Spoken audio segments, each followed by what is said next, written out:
It is a singular honor to be with you today, to celebrate a life like no other. To the people of South Africa,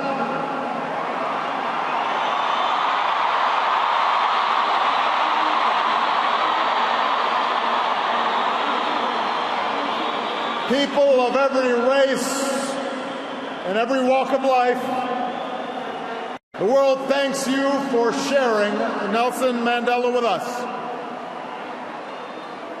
His struggle was your struggle. His triumph was your triumph. Your dignity and your hope found expression in his life, and your freedom, your democracy, is his cherished legacy.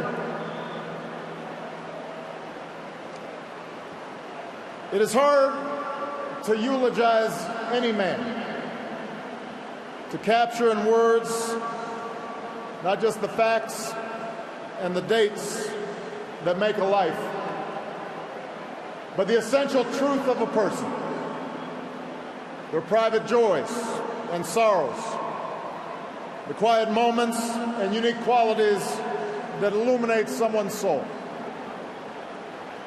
How much harder to do so for a giant of history who moved a nation toward justice and in the process moved billions around the world. Born during World War I, far from the corridors of power, a boy raised herding cattle and tutored by the elders of his Thembu tribe, Madiba would emerge as the last great liberator of the 20th century. Like Gandhi, he would lead a resistance movement, a movement that at its start had little prospect for success. Like Dr. King, he would give potent voice to the claims of the oppressed and the moral necessity of racial justice. He would endure a brutal imprisonment that began in the time of Kennedy and Khrushchev and reached the final days of the Cold War. Emerging from prison without the force of arms, he would, like Abraham Lincoln, hold his country together when it threatened to break apart.